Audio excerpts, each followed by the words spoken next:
Good morning students. आज हम हिंदी व्याकरण का एक और महत्वपूर्ण बिंदु विशेषण पर विस्तार पूर्वक चर्चा करने जा रहे हैं। तो बच्चों, इससे पहले जो हमने वीडियो बनाई थी उसमें हमने विकारी शब्द, संज्ञा, सर्वनाम पर विस्तार पूर्वक अध्ययन किया था। आज हम विकारी शब्द विशेषण के बारे में विस्तार पूर्वक पढ़ेंगे। तो सबसे पहले तो बात आती है विशेषण की परिभाषा। विशेषण किसे कहते हैं? तो संज्ञा या सर्वनाम की विशेषता बताने वाले शब्दों को विशेषण कहते हैं। इसके बाद है विशेष्य। तो जिस संज्ञा और सर्वनाम शब्द की विशेषता बताई जाती है उसे हम क्या कहते हैं? विशेष्य। संज्ञा और सर्वनाम शब्द यानी कि जैसे हम एक उदाहरण लेते हैं, जैसे कि मोटा लड़का। मोटा लड़का, तो इसमें हमने देखा कि विशेषता क्या है, विशेषण क्या है? मोटा। और ये मोटा जो है वो किसकी विशेषता है? लड़का। और ये क्या है? संज्ञा। ठीक है, तो वो संज्ञा और सर्वनाम जिसकी विशेषता बताई जा रही है उसे हम क्या कहते हैं? विशेष्य। ठीक है, जैसे कि हम कहें लाल मिर्च, तो लाल जो है वो विशेषता है और मिर्च जो है वो क्या है? विशेष्य। यानी कि वो संज्ञा और सर्वनाम जिसकी विशेषता बताई जा रही है उसे हम कहते हैं विशेष्य। देखो बेटा, अब हम बात करते हैं कि विशेष्य का शाब्दिक अर्थ क्या होता है। विशेष्य का शाब्दिक अर्थ क्या होता है? तो विशेष्य का जो शाब्दिक अर्थ जो है वो होता है विशेषता बताना। क्या होता है? विशेषता बताना। ठीक है, विशेषण का शाब्दिक अर्थ जो है वो क्या होता है? विशेषता बताना। अब हम जब भी कोई सुनते हैं कि भाई विशेषता, तो हमारे जहन में सिर्फ विशेषण की बात आती है, लेकिन ऐसा नहीं है। आपको ये ध्यान करना है, अगर विशेषता संज्ञा की बताई जा रही है तो वो क्या होगा? विशेषण। अगर सर्वनाम की बताई जा रही है तो वो क्या होगा? वो भी विशेषण होगा। और लेकिन अगर विशेषता विशेषण की बताई जा रही है तो वो होगा प्रविशेषण। और अगर विशेषता जो है, विशेषता अगर क्रिया की बताई जा रही है, विशेषता अगर क्रिया की बताई जा रही है तो वो होगा क्रिया विशेषण। ठीक है, आपको ये ध्यान रखना है कि विशेषता अगर संज्ञा और सर्वनाम की है तो वो विशेषण है, जो कि हमारा आज का टॉपिक भी है। और अगर क्रिया विशेषण की बताई जा रही है तो उसे प्रविशेषण कहते हैं। इस पर भी आज हम विस्तार पूर्वक चर्चा करेंगे। और अगर विशेषता क्रिया की बताई जा रही है तो हम उसे क्या कहेंगे? क्रिया विशेषण। ये अविकारी शब्द हो, और जब हम अव्यय करेंगे तब हम इस पर भी विस्तार पूर्वक चर्चा करेंगे। और विशेषण जो होता है बेटा, इसको विशेषक भी कहते हैं। ठीक है, इसको विशेषक भी कहते हैं। अगर आपको ये कहीं लिखा हुआ दिखाई दे तो आप इस पर जो है कंफ्यूज नहीं होंगे। और बेटा वीडियो जो है आप शुरू से लेके अंत तक जो है लगातार देखते रहें, बीच में स्किप ना करें, क्योंकि काफ़ी ऐसे पॉइंट्स होते हैं, जब मेन पॉइंट्स आता है वो 2-4 सेकंड का होता है कभी कभी, और वो आपका जो है छूट जाता है। तो इसलिए वीडियो जो है आप स्किप करके ना देखें, लगातार इसको देखिए। और अगर बेटा किसी ने चैनल को सब्सक्राइब नहीं किया है तो चैनल को सब्सक्राइब करना, और जो वीडियो आपको पसंद आती है उस पर आप लाइक भी किया करो, ताकि मुझे भी पता चलता रहे कि वीडियो आपको पसंद आ रही है या नहीं। अब हम बात करते हैं विशेषण के भेद। तो विशेषण जो है उसके 4 भेद होते हैं: गुणवाचक, संख्यावाचक, परिमाणवाचक और सार्वनामिक। ठीक है, तो गुणवाचक में क्या होता है? संज्ञा और सर्वनाम की गुण संबंधी विशेषता होती है। जैसे कि इसमें किसी भी संज्ञा और सर्वनाम का, जैसे कि कोई काल का बोध करवाता हो, जैसे कि है इसमें नया, पुराना, या फिर रंग का, जैसे लाल, नीला, या फिर कोई दशा, जैसे कि मोटा, पतला या फिर किसी चीज़ का कोई भी गुण, जैसे कि अच्छा। अच्छा, इसमें कुछ बच्चे सोचते हैं कि गुण का मतलब इनकी जो अच्छी बातें होती है। बेटा इसमें जो नेगेटिव पॉइंट्स होते हैं वो भी इसमें आता है। जैसे अच्छा है तो इसमें बुरा भी इसी में आएगा। ठीक है। इसके बाद किसी का आकार, जैसे कोई चीज़ गोल होती है, कोई चकोर होती है। ठीक है। तो ये सब चीज़ें किस में आते हैं? गुणवाचक में, यानी कि संज्ञा और सर्वनाम की गुण संबंधी विशेषताएं। ठीक है। अब इसके बाद आता है संख्यावाचक। संख्या नाम से ही पता चल रहा है। ठीक है। इनकी संज्ञा और सर्वनाम की संख्या संबंधी विशेषताएं। इसमें बेटा वो संज्ञाएं आती हैं जिनको हम गिन सकते हैं, जिनकी हम गिनती कर सकते हैं। तो इसके दो भेद हैं, निश्चित और अनिश्चित। अब संख्या संबंधी विशेषता, जैसे कि मैं कहूं 10 लड़के। ठीक है। तो 10 लड़के जो हैं ये मैंने संख्या बताई है और निश्चित संख्यावाचक है। क्यों? क्योंकि जो लड़के हैं उनकी हम गिनती कर सकते हैं, लेकिन कुछ ऐसे भी होते हैं जिनकी हम गिनती नहीं कर सकते। जैसे कि अगर इसकी जगह मैं लिखती कि कुछ, इसमें हम लिखते जैसे कि कुछ लड़के, तो ये जो हैं इनकी मैंने निश्चित संख्या नहीं बताई कि लड़के जो हैं वो कितने हैं। ठीक है, समझ में आ रहा है ना? तो निश्चित संख्यावाचक में जैसे कि कुछ लड़के, ठीक है, जैसे कि 10 ग्लास या फिर 5 टॉफी, 2 पेन, 4 पुस्तक, इस प्रकार के जो निश्चित होते हैं वो बेटा निश्चित संख्यावाचक में होते हैं। और जैसे कि मैं कहूँ कि कुछ लड़के, कुछ पेन, कुछ नोटबुक, कुछ टॉफी, कुछ बिस्कुट। ठीक है। तो इस प्रकार के जो होते हैं वो अनिश्चित में आते हैं। लेकिन आपको ये ध्यान रखना है कि जिस संज्ञा और सर्वनाम की हम बात कर रहे हैं उनको वो गिनने योग्य है, यानी कि उनकी हम गिनती कर सकें, वो आते हैं संख्यावाचक में। ठीक है। क्योंकि कुछ संज्ञा और सर्वनाम ऐसे भी होते हैं जिनकी हम गिनती नहीं कर सकते। आगे परिमाणवाचक में हम उसी पर विस्तार पूर्वक चर्चा करेंगे। और बेटा जो निश्चित संख्यावाचक है इसमें जो गणनावाचक होते हैं, गणनावाचक, जैसे कि इसमें 1, 2 ऐसे ही आगे। और कुछ क्रमवाचक,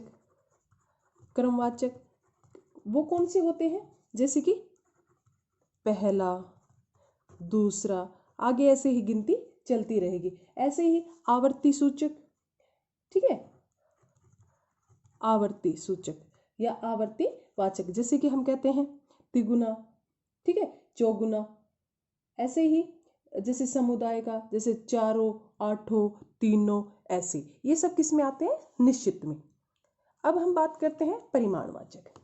परिमाणवाचक में बेटा वो संज्ञा और सर्वनाम आते हैं जिनको हम गिन नहीं सकते, जिनको हम या तो मापते हैं या फिर उनको हम तोलते हैं। तो इसके भी संख्यावाचक की तरह दो भेद हैं, निश्चित और अनिश्चित।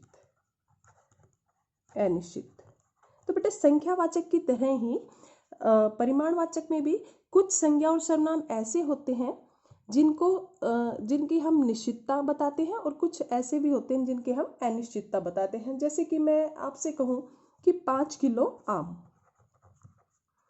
5 किलो आम, तो ये मैंने आपको फिक्स बता दिया, इनकी मात्रा जो है मैंने आपको निश्चित बता दी। ठीक है। लेकिन इसकी जगह हम कहें कि कुछ, जैसे कि हम कहें कुछ, जैसे हम घी भी कह सकते हैं, या फिर हम ये कह सकते हैं कि थोड़ा दूध। ठीक है। तो इस प्रकार हमने इनकी जो मात्रा है वो निश्चित नहीं बताई और इनकी हमने मात्रा निश्चित बताई है। अब बेटा इसमें एक बात आपको ध्यान रखनी है कि आपको ये ध्यान रखना है कि जो हमसे पूछा गया है वो संख्या में पूछा गया है या मापतोल में।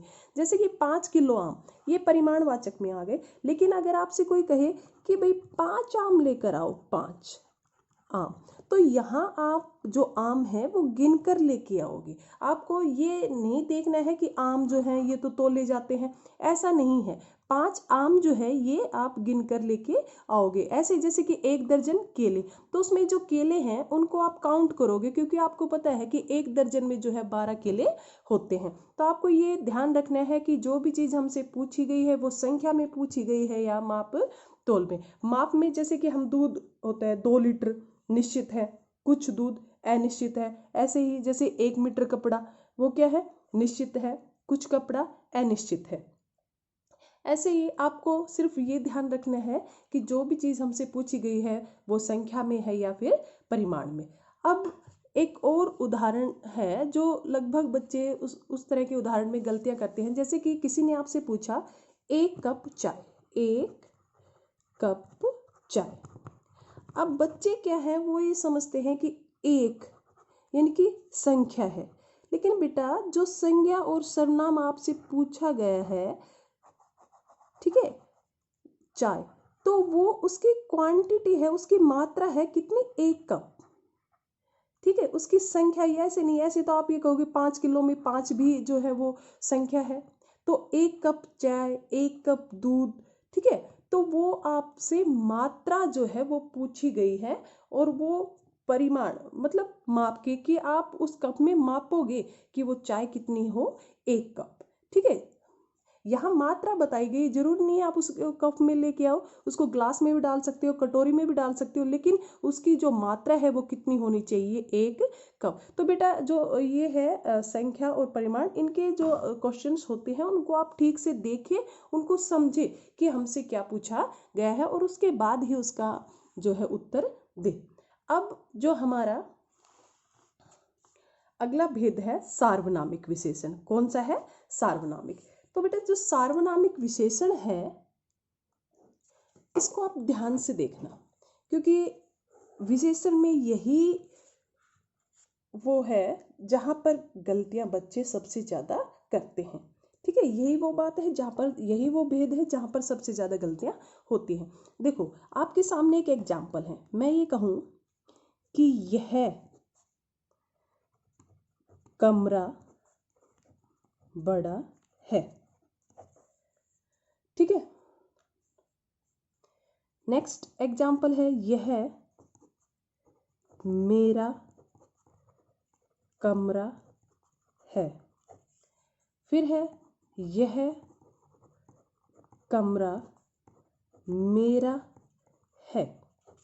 तो बेटा आपको एक ध्यान रखना है, क्योंकि क्या होता है अक्सर बच्चे ये देख लेते हैं यह है, ये तो सर्वनाम है, और अगर यहाँ अंडरलाइन कर रखा है तो सीधा बिना कुछ देखे और बस जल्दबाजी में कर देते हैं सर्वनाम, और खुश हो जाते हैं, नंबर भी काउंट कर लेते हैं कि मेरे तो इतने नंबर है, लेकिन वास्तव में उनका नंबर वहाँ पे कट हो जाता है। तो आपको क्या देखना है कि ये जो सर्वनाम है, अगर इसके जस्ट बाद कोई संज्ञा या संज्ञा है, यानी कि ये जो सर्वनाम शब्द है इसके बाद में अगर आपको संज्ञा नजर आती है तो यहाँ पर ये क्या होगा, ये सार्वनामिक विशेषण होगा।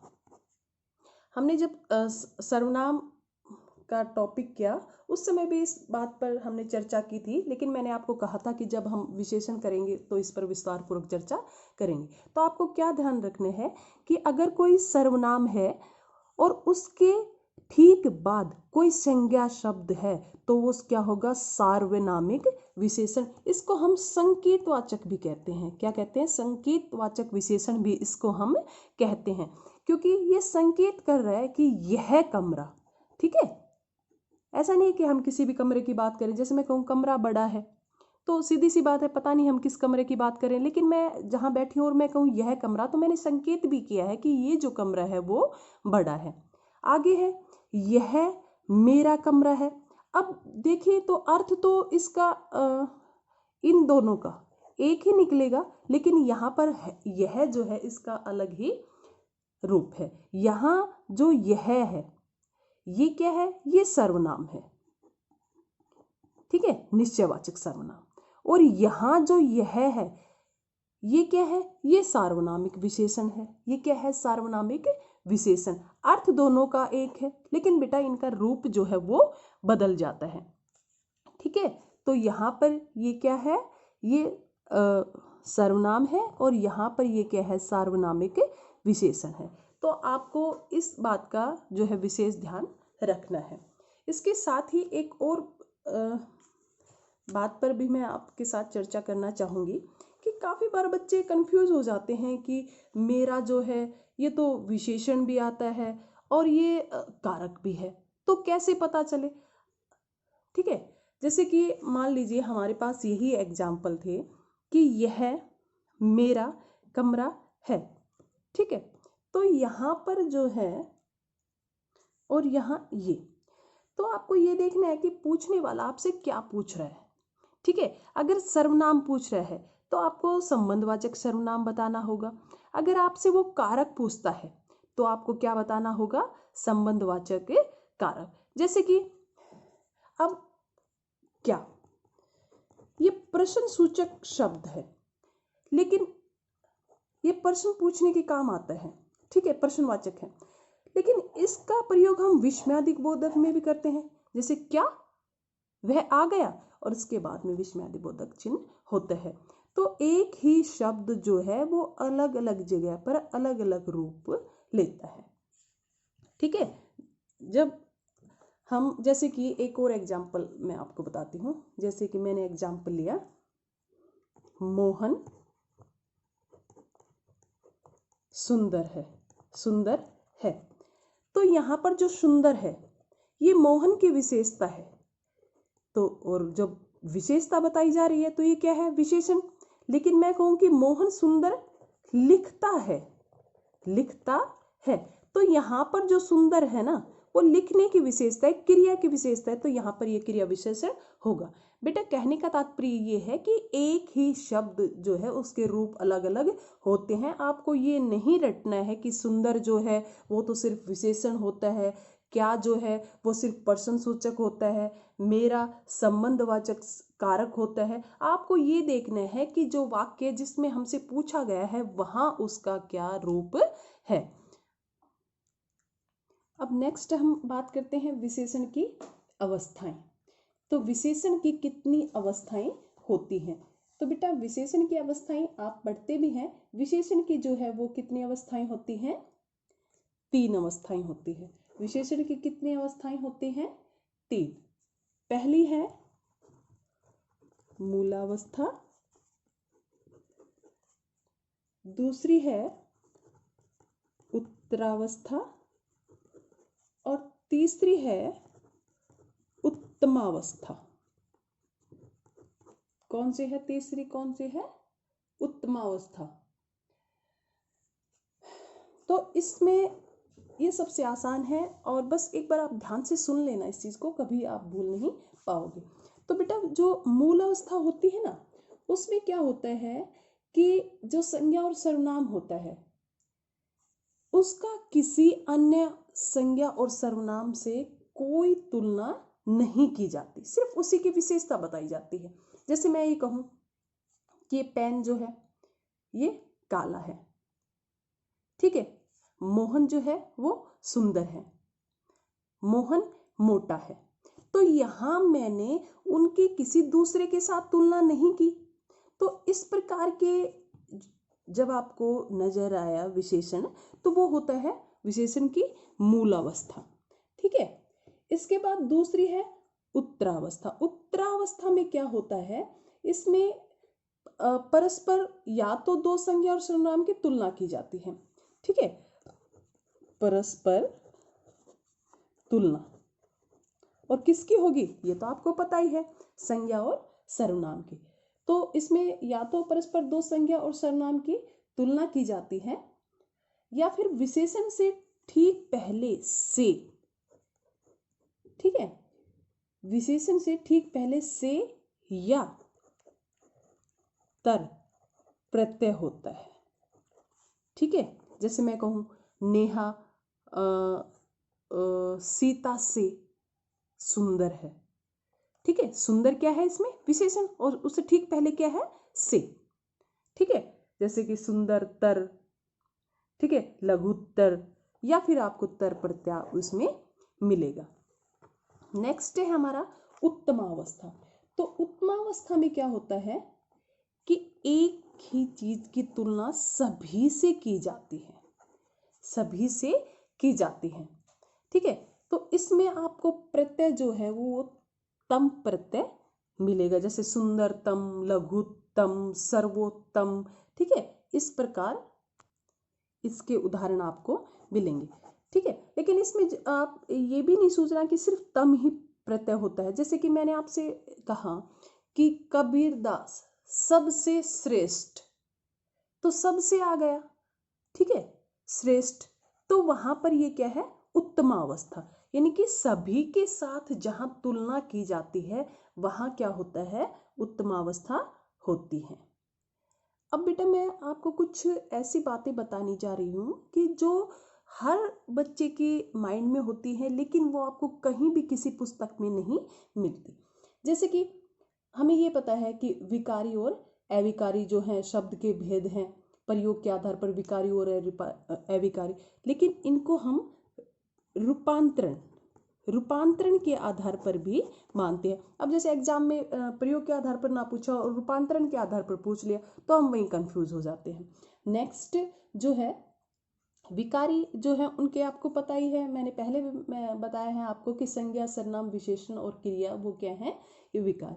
अगर आपसे पूछा जाए कि विकारी के तत्व क्या है, तो बेटा तत्व में आता है आपका लिंग, वचन, काल और कारक, यानी कि क्या कुछ उनका रूपांतरण, मतलब कि जो विकारी शब्द है वो किस आधार पर बदलते हैं। तो इनके जो तत्व होते हैं वो 4 हैं, लिंग, वचन, काल और कारक। और रही बात व्याकरण के, अगर घटक की बात करते हैं, व्याकरण के घटक, तो व्याकरण के घटक जो है ये 4 हैं। पहले 3 बताए जाते थे व्याकरण की इकाई, जैसे व्याकरण के भेद, यानी कि हम जो सरल तरीके से तो पढ़ते रहते हैं, लेकिन उनको थोड़ा सा अगर हम घुमा फिरा के करते हैं तो हम भूल जाते हैं। जैसे व्याकरण के घटक पहले 3 थे, अब 4 हैं। पहले क्या थे, वर्ण, शब्द और वाक्य, लेकिन अब पद को भी इसमें जोड़ दिया गया, क्योंकि वाक्य कोई शब्द जब वाक्य में प्रयुक्त होता है तो उसे हम क्या कहते हैं, पद कहते हैं। तो बच्चों आज हमारा जो विशेषण का ये बिंदु था ये समाप्त होता है, और मुझे आशा है कि आपको अच्छे से समझ में आ गया होगा। लेकिन फिर भी अगर कोई पॉइंट्स आपके माइंड में आता है या आपको लगता है कि कुछ रह गया तो आप कमेंट बॉक्स में मुझे बता सकते हैं। नेक्स्ट वीडियो जब भी मैं बनाऊंगी आपकी प्रॉब्लम सॉल्व करेंगे या फिर मैं वहीं पे आपको रिप्लाई कर दूंगी। धन्यवाद। और बेटा अगर चैनल को आपने सब्सक्राइब नहीं किया है तो आप चैनल को सब्सक्राइब भी कर लेना।